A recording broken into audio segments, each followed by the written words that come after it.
자유한국당은 김태우 수사관의 첩보 문서 목록을 공개하며 청와대 민간인 사찰이라고 주장한 데 이어서 청와대 관련자들을 고발하겠다고 밝혔습니다. 네, 국회 취재기자 연결해 보겠습니다. 정주희 기자. 네, 여야는 김태우 전 특감반원이 청와대 민간인 사찰 의혹을 주장하고 나선 데 대해 공방을 주고받았습니다. 더불어민주당은 김 수사관의 개인의 일탈이라는 데 초점을 맞추면서 야당은 김 수사관 말 한마디에 정치 공세를 하는 행위를 중단하라고 촉구했습니다.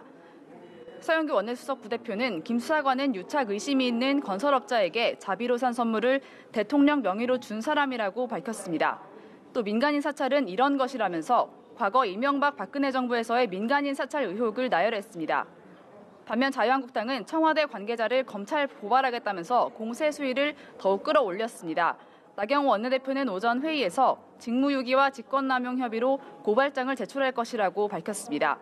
김병준 비상대책위원장은 민간인 사찰에 DNA가 없다니 어떻게 이런 오만이 있을 수 있냐고 개탄했습니다. 한편 김성태 전 한국당 원내대표의 자녀 특혜 채용 의혹도 불거진 상태인데요. 김 원내대표는 기자회견을 자청하면서 사실 무근이라면서 자신에 대한 의혹 제기는 정치 공작이다. 야당 정치인에 대한 사찰이라고 반박했습니다. 한편 10명의 사상자를 낸 강릉 펜션 사고 관련해 여야가 한 목소리로 대책을 촉구했죠. 네, 그렇습니다. 강릉 펜션 사고 등 잇따른 안전사고에 대해 민주당은 정부의 대책이 사후 약방문이 되지 않도록 신속히 조치를 하겠다고 강조했습니다.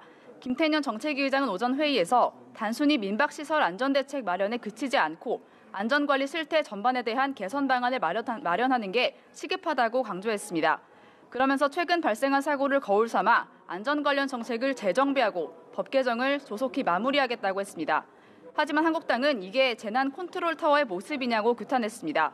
나경원 원내대표는 최근 끊이지 않는 대형 안전사고는 정부의 전문성 없는 낙하산 인사와 안전의식 해이로 발생한다면서 그런데도 책임지는 사람이 하나도 없다고 비난했습니다. 바른미래당 김관영 원내대표는 국가 시스템의 총체적 부실이 낳은 사고라면서 근본적 대책 마련을 촉구했습니다. 네, 여야가 오늘 다시 논의 테이블에 앉았습니다. 정기국회 회기내 처리하지 못했었던 유치원 3법 관련된 논의를 할 것 같은데 지금 어떤 이야기가 나올 것으로 보이십니까? 네, 그렇습니다. 말씀하신 것처럼 국회 교육위원회는 오늘 유치원 3법 논의를 재개했습니다. 앞서 3당 교섭단체가 사립유치원 관련 개혁 법안을 적극 논의하기로 합의한 데 따른 건데요.